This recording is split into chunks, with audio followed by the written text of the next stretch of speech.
Hello बच्चों, आज अपन कक्षा 12वीं में अर्थशास्त्र पढ़ेंगे। मैं दीप्ति शर्मा आपको आज उत्पादन की अवधारणाएं पढ़ाऊंगी, है ना। इसके पहले आपने उत्पादन और उत्पादन फलन पढ़ा, स्थिर लागतें पढ़ा, है ना। आज अपन पढ़ेंगे उत्पादन की अवधारणाएं। एक निश्चित समय में उपस्थित वस्तु की मात्रा में उत्पादन अथवा उत्पादक कहते हैं। उत्पाद की 3 अवधारणाएं होती हैं। तो पहला है कुल उत्पादन। उत्पादन के विभिन्न साधनों को एक निश्चित समय अवधि में प्रयोग करने में उत्पादन प्राप्त होता है, जिसे कुल उत्पादन कहा जाता है।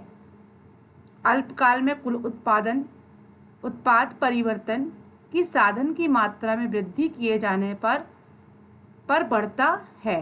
तो इस सूत्र द्वारा ज्ञात करेंगे कुल उत्पाद कैसे प्राप्त किया जा सकता है। तो टीपी बराबर कुल उत्पादन और एमपी बराबर सीमांत उत्पादन योग और एन होता है बेटा साधन की इकाई।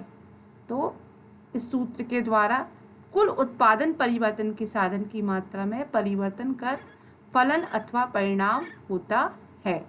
दूसरा है औसत उत्पाद। अल्पकाल में परिवर्तनशील साधनों की प्रति इकाई उत्पादन को औसत उत्पादन कहते हैं। इससे ज्ञात करने के लिए उत्पादन की मात्रा को परिवर्तन साधन की मात्रा में भाग दिया जाता है। तो AP बराबर TP अपॉन N। तो AP क्या है बेटा औसत उत्पाद और TP क्या है बेटा कुल उत्पाद और N है जो परिवर्तनशील साधनों की इकाई। फिर तीसरा है सीमांत उत्पादन। तो उत्पाद कितने प्रकार के होते हैं? 3। तो ये तीसरा है सीमांत उत्पाद। उत्पत्ति के अन्य साधनों को स्थिर रखकर परिवर्तनशील साधनों को एकत्रित इकाई का उत्पादन में प्रयोग करने के कुल उत्पादन में वृद्धि होती है, उसे सीमांत उत्पादन कहा जाता है।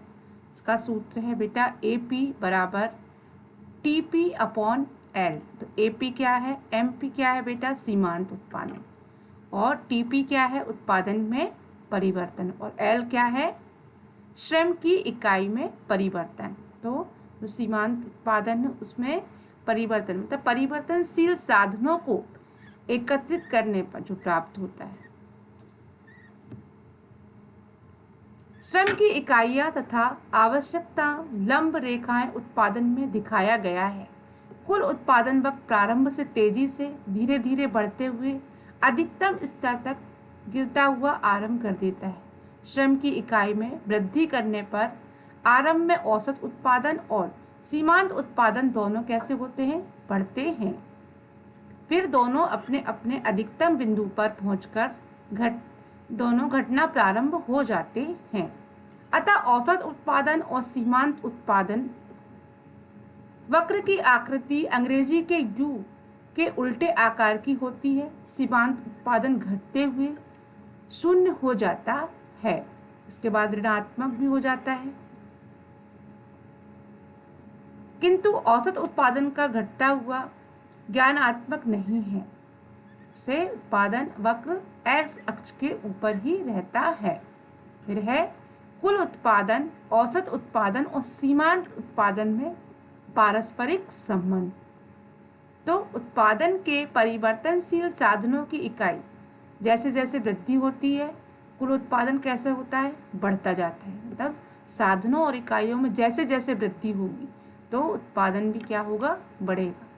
और उत्पादन उस समय अधिकतम हो जाता है जब व्यक्ति की सीमांत उत्पादकता कैसे हो जाती है? शून्य। कुल उत्पादन एवं औसत उत्पादन कभी भी शून्य नहीं हो सकता, उसमें ऋणात्मक होने का प्रश्न ही नहीं उठता। सीमांत उत्पादन की शून्य होने की पश्चात यदि कोई उत्पादन के साधनों को बढ़ाया जाता है तो उसे कुल उत्पादन में वृद्धि नहीं होगी बल्कि कमी आनी शुरू हो जाएगी। ऐसी दशा में सीमांत उत्पादन ऋणात्मक हो जाएगा।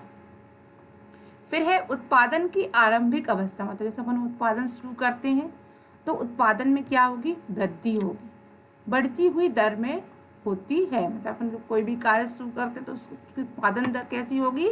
बढ़ती हुई दर में होगी।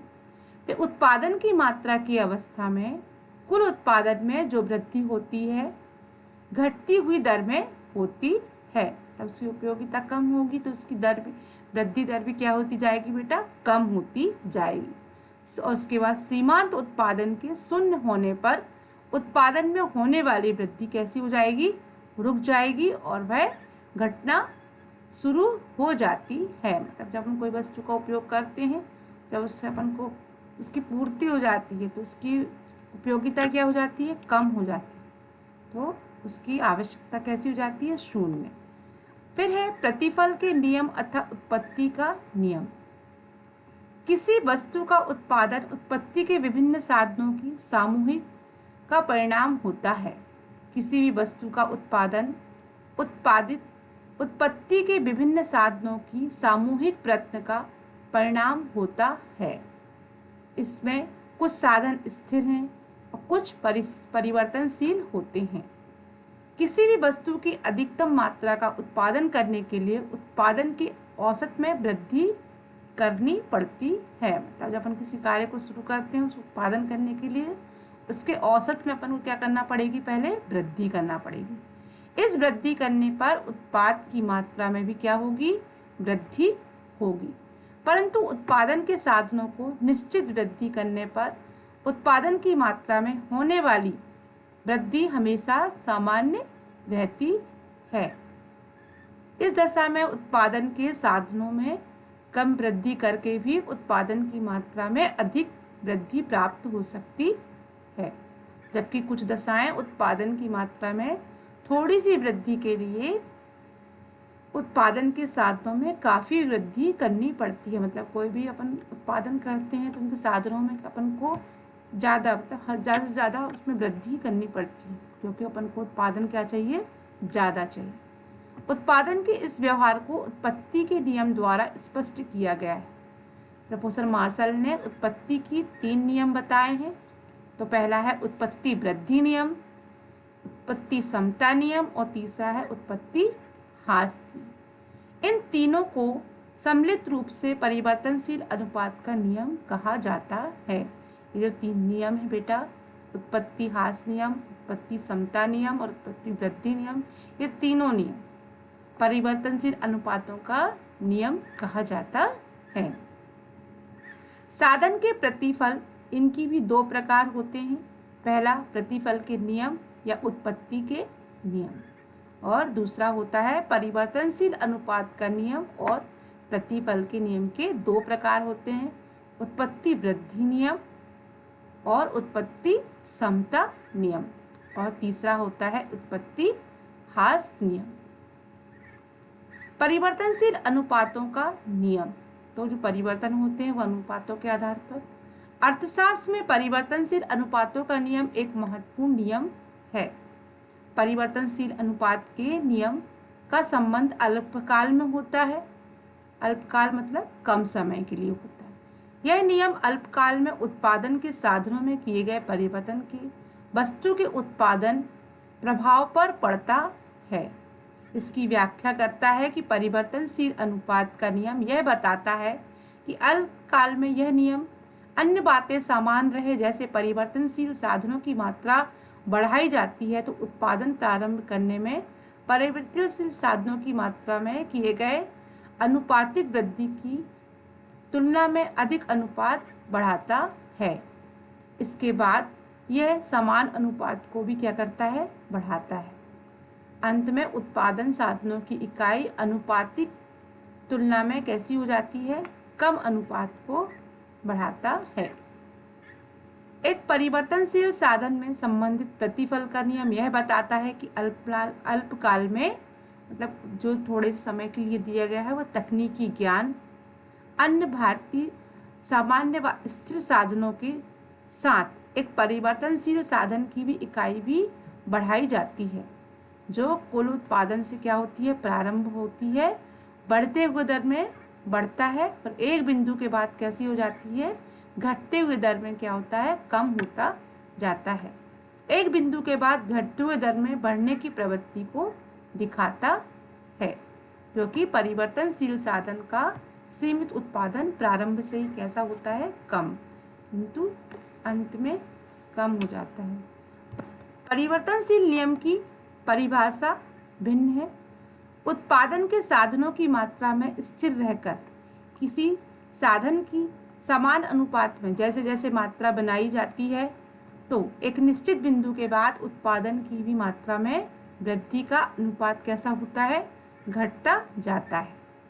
तो ये परिवर्तनशील नियम की परिभाषा है। फिर बैन हमने अपने शब्दों में परिभाषा दी है। उत्पादन के साधनों के सहयोग से जैसे जैसे एक साधन में अनुपातिक वृद्धि, मतलब जो अनुपात में वृद्धि की जाती है, वैसे वैसे एक बिंदु के बाद उत्पादन का पहले सीमांत उत्पादन, बाद में औसत उत्पादन भी घटता जाता है। उपयुक्त परिभाषाओं से स्पष्ट है कि अन्य बातें साधनों स्थिर रखते हुए भी किसी एक साधन की मात्रा में वृद्धि करने पर प्राप्त होने वाली उत्पादन के अनुपात में परिवर्तन आता है और अंत में उत्पादन के अतिरिक्त व्यक्ति अनुपात में से कम हो जाती, अनुपात जो व्यक्ति की उत्पादन अतिरिक्त हो रहा है वो कैसा हो जाएगा, कम हो जाएगा। इस प्रकार नियम परिवर्तनशील साधनों तथा उत्पादन की भौतिक मात्रा के बीच क्या करता है, संबंध बताता है। फिर इसकी मान्यताएं हैं। परिवर्तनशील अनुपात का नियम निम्नलिखित मान्यताओं पर आधारित है। तो पहला है, कुछ साधन स्थिर तथा एक साधन परिवर्तनशील होते हैं। दूसरा है, उत्पादन के साधकों के अनुपात में परिवर्तन करना संभव है। साधन को एक निश्चित अनुपात में मिलने वाली वस्तु का उत्पादन करना संभव है। यह नियम लागू हो सकता है। तीसरा है, संगठन व उत्पादन विधि में कोई अंतर नहीं होता, मतलब ये जो उत्पादन किया जा रहा है संगठन और उत्पादन विधि में कोई अंतर नहीं होता। चौथा है, परिवर्तनशील इकाइयों में सभी इकाइयां एक जैसी होती हैं।